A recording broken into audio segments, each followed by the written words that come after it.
அந்த விஜயம் ஆரம்பத்தில் இதை விட இவ்வளோ நல்லா கூட இல்லை.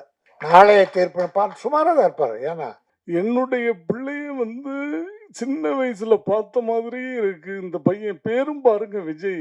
துல்லாத மனமும் துள்ளும். லவ் டுடே படத்துல பார்த்த தளபதியை மீண்டும் பார்க்குறேன் தம்பி அப்படின்னு. லவ் டுடே விஜய் மாதிரி அப்படியே இருக்கடா அப்படின்னு அந்த செயினத்துக்கு வெளியே விட்டேன். எல்லாம் சொந்தக்காரன். நான் அப்புறம் தான் கேட்டேன், யாருக்கிட்ட எல்லாம் மாமன் சித்தப்பேன் பெரியப்பேன் அண்ணமே சித்திமே. வெளியால கூப்பிட்டா பைசா கொடுக்கணும்ல. சுமையா உனக்கெல்லாம் யாருமா சுமையான்னு பேர் வச்சது? செமையான்னு வச்சிருக்கலாம்.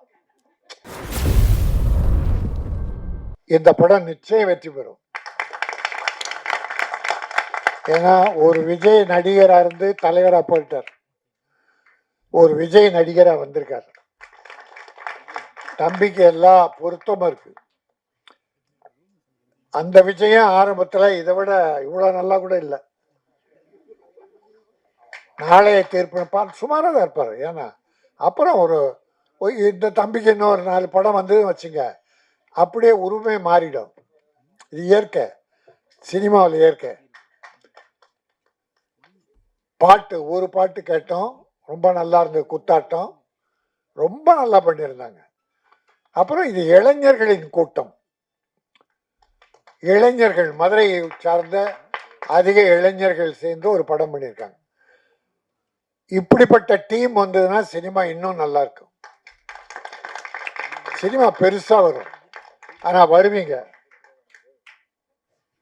மதுரைக்காரவங்கள வருவீங்க. ஏன்னா உங்ககிட்ட ஒழுக்கம் இருக்கு, முயற்சி இருக்கு, திறமை இருக்கு.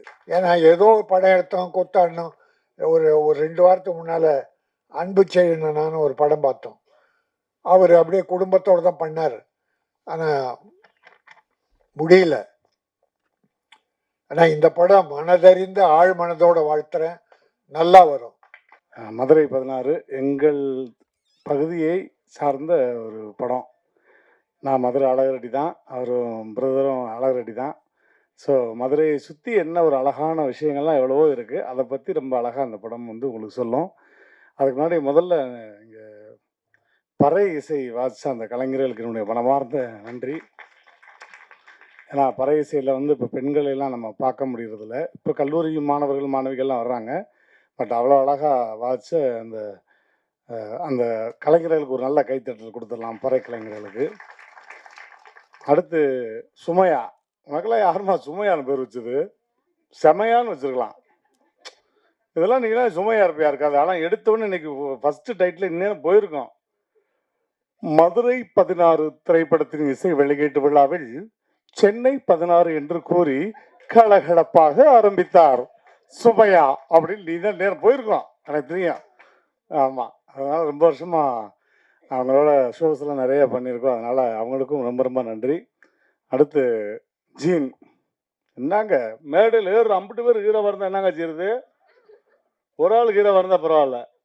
அங்கிட்டு பார்த்துங்க மியூசிக் டேரக்டர் பாருங்க, ஒரு வித்தார்த்த மாதிரி இருக்காரு. அங்கிட்ட கேமராமேனை பாருங்க, அவர் நம்ம இன்னொரு ஆர்டிஸ்ட், அவரை மாதிரி அப்படி மலையாள ஆர்டிஸ்ட் மாதிரி அப்படியே இருக்காரு. அதே மாதிரி இங்கிட்டு ஒரு பரத், பின்னாடி ஒரு பரத்து. என்னங்க எடிட்டர் பாருங்க. எடிட்டரை பற்றி ஒரு விஷயம் சொல்லி ஆகணும். என்ன தெரியுங்களா?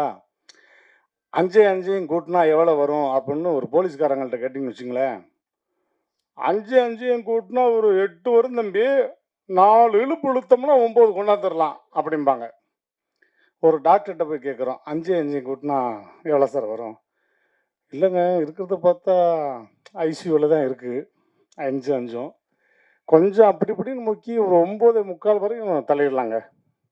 ஒரு லாயரை கேட்குறோம், சார் 5 கூட்டினா எவ்வளோ வரும்? சார் போன இதில் தான் நம்ம கரெக்டாக 9 ஃபிக்ஸ் பண்ணிட்டோமே சார், அதே சொல்லிடுங்க, 5 கேட்டால் 9 தான் அப்படின்பாங்க. ஒரு எடிட்டர்கிட்ட கேளுங்க, 5 கூட்டினா எவ்வளோ வரும்? உங்களுக்கு எவ்வளோ வரணும்னு சொல்லுங்கள், அவ்வளோ வர வச்சுருவோம். எங்கே தூக்கணும்னு சொல்லுங்கள், தூக்கிடுவோம். எல்லாமே அவர் கையில் தான் இருக்குது. சிஸ்டர், மெயின் சிஸ்டரே அவர் தான். ஏன்னா நாங்கள்லாம் ஆரம்பத்தில் நிறைய படங்களில் பாதிக்கப்பட்டிருக்கேன். குடும்பத்தோடு கூப்பிட்டு போய் வருவேன் பாருங்க, ஒரு சீன் மிரட்டல் சீன் உட்காந்துருப்பேன். படம் முடிச்சு எல்லாம் எந்திரிச்சு போயிடுவாங்க. எங்கடான்னு பார்த்தா இல்லைங்க அப்படி வந்தேன் எங்கேயோ போயிடுச்சுங்கன்ட்டு அடுத்த ஷோக்கெல்லாம் திரும்ப ஃபேமிலியோட திரும்ப டிக்கெட்டை போட்டு உத்து பாருங்க, ஒரு செகண்ட் இப்படி வந்துட்டு போவேங்க அப்படின்னு. அந்த மாதிரி நிறைய படங்கள் இருக்குது. அதனால் எடிட்டர் கையில் தான் இருக்குது. எங்களை மாதிரி நகைச்சுவை கலைஞர்கள், இந்த கெஸ்ட் அப்பீரியன்ஸ் பண்ணுற கலைஞர்களுக்கெல்லாம் வந்து எடிட்டர் நினச்சா அந்த சீனை தூக்கிடுவாங்க. ஆனால் வந்து ரொம்ப அழகாக எடிட்டிங்லாம் இந்த படத்தில் வந்து நல்லா பண்ணியிருக்காரு. பாருங்க, அவர் ஒரு ஹீரோ மாதிரி தான் இருக்காப்புல. இங்கே உள்ள எல்லா ஸ்டூடெண்ட்டுமே உண்மையிலே ஒரு கேமராமேன், ஒரு வெற்றிமாறன் மாதிரி அங்கே இருக்காது பாருங்க ஒருத்தர் பின்னாடி. சார் எந்திரிங்க சார். இவர் தான் சினிமாக்காரன் மாதிரி இருக்காரு. ஒரு வெற்றிமாறன் மாதிரி, ஒரு கேமராமேன் மாதிரி. அப்படி இல்லை எல்லாருமே ஹீரோ தானே. ராஜன் ஐயா ஸ்பீச்லாம் இன்னைக்கு கம்மி. இல்லைன்னா மைக்கு தெரிச்சு பின்னாடி போயிருக்கோம். ஆக்சுவலாக ஜீன் வந்து இப்படின்னா இவருக்கு பிறந்தது ஜீன் எப்படி இருக்கும் யோசிச்சு பாருங்க. ஜீனு, டைரக்டர் பேர் ஜானு, எப்படி சேர்ந்துருக்காங்க பாருங்க ஒரு கூட்டம். எல்லாம் சொந்தக்காரன். நான் அப்புறம் தான் கேட்டேன், யாரும் கேட்டேன், எல்லாம் மாமன், சித்தப்பன், பெரியப்பன், அண்ணமே, சித்திமே. வெளியால கூப்பிட்டா பைசா கொடுக்கணும்ல. அதனால ஒரே ஃபேமிலி குடும்ப விழாவாக எடுத்துட்டாங்க. இதை மதுரையில் நடக்கிற ஒரு வந்து கல்யாணம், காது குத்து அப்படி மாதிரி ஆகிப்போச்சு இந்த நிகழ்ச்சி. தம்பியை வந்து நான் பார்த்தோன்னே ஃபஸ்ட்டு நான் தான் சொன்னேன், தம்பி நான் வந்து தளபதியை வந்து அந்த துல்லாத மனமும் துள்ளும், லவ் டுடே படத்தில் பார்த்த தளபதியை மீண்டும் பார்க்குறேன் தம்பி அப்படின்னேன். இதை பக்கத்தில் வந்து ஒட்டு கேட்டு அம்புட்டு பேர் முதல்ல வந்தோடனே எல்லாம் தளபதி தளபதின்ட்டாங்க. முதல்ல சொன்னது நான் தான் தம்பி. ஆமாம். அதனால் விஜய் அப்படியே, நான் அவ்வளோ நேரம் பேசாமல் இருந்தேன். லவ் டுடே விஜய் மாதிரி அப்படியே இருக்கடா அப்படின்னு அந்த செயினை தூக்கி வெளியே விட்டேன். ஏன்னா தளபதி பண்ணுற நிறைய படங்களில் வந்து நாங்கள்லாம் பார்த்து ரசித்த படங்கள்லாம் லவ் டுடேல அந்த செயின், அந்த ஸ்பெக்ஸு, அதே மாதிரி ஸ்ப்ளெண்டர்னா வந்து காதலுக்கு மரியாதை, இப்படிலாம் நிறைய ஐடென்டிஃபையான படம்லாம் இருக்குது. உடனே செயின் தூக்கி வெளியே போட்டேன். சரிடா அப்படியே இருக்கடா தம்பி அப்படின்னு. ஆனால் எடிட்டிங்கில் ஒரு 2 இடத்துல எடிட் பண்ணால் விட்டீங்க. தம்பி ஒரு பக்கம் ஆடிக்கிட்டு இருக்கேன், இவன் ஒரு பக்கம் ஆடிக்கிட்டு இருக்கேன். ஒரே ஒரு ஷாட் மட்டும் நான் பிடிச்சிவிட்டேன். நைஸாக கூப்பிட்டு கேட்டேன், தம்பி மூமெண்ட்டை வெட்டியாடான்னு. சத்தம் போட்டு சொல்லாங்கண்ணே, பேசாமல் இருங்கண்ணே அப்படில. அந்த மாதிரி அவருக்கும் எங்களுடைய மனமார்ந்த வாழ்த்துக்கள் எல்லாருக்குமே, ஒட்டுமொத்த கலைஞர்களுக்கும். இந்த படம் வந்து பெருசாக ஜெயிக்கும்.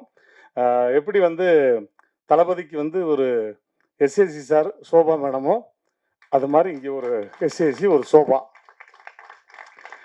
உன்னை எஸ்ஏசி வாழ்த்துற மாதிரி தான் வாழ்த்தணும். அதாவது உண்மையிலே இந்த மதுரை 16 அப்படிங்கிற திரைப்படத்தில் என்னுடைய பிள்ளைய வந்து சின்ன வயசுல பார்த்த மாதிரியே இருக்கு. இந்த பையன் பேரும் பாருங்க விஜய். கடவுள் எல்லா ஆசீர்வாதங்களும் கொடுத்து இந்த படத்தை மிகப்பெரிய வெற்றி படம் ஆக்கணும்னு மனசார வாழ்த்துறேன் அந்த பிள்ளைங்களை. Thank you so much. I love you all. Starting வந்து நான் என்னோட கிராட்டிடியூட், என்னோட நன்றியை எல்லாருக்கும் சொல்லிட்டு அதுக்கடுத்து ஒரு சின்ன இன்சிடென்ட் ஷேர் பண்றேன் மூவில நடந்தது. சொல்லி கூடையே பழங்கினிய செவ்வாழ, நீ வந்து படம் எடுக்கணும்னு நினைக்கும் போது கனவுல நான் வந்திருக்கலாம். இல்லை பெட்டியை தூக்கிட்டு ஸ்பாட்டுக்கு போகும்போதாவது நம்ம ஏரியா பையன் ஒருத்தர் இருக்கானேன்னு கனவுல வந்திருக்கலாம். இல்லை எடுத்து முடிச்சதுக்கு அப்புறமாவது ஏதாவது ஒரு 2 காமெடியை போட்டு விடலாம கூட அப்போ கூட என்னை யோசிச்சிருக்கலாம். எல்லாம் முடிச்சதுக்கு அப்புறம் ஆடியோ லான்ச்சுக்கு வீட்டுக்கு வந்த பாரு செவ்வாழ. ஆனால் அங்கெல்லாம் நீ நல்லா தானே தமிழில் பேசின, உன்னை நம்பித்தானையா வந்தேன். இங்கே வந்தவனே பட்டக்கல் இங்கிலீஷில் வச்சுக்கிட்டேயா. எவ்வளோ பெரிய ஆளியாளி. உண்மையிலே ரொம்ப ரொம்ப சந்தோஷம். அப்பா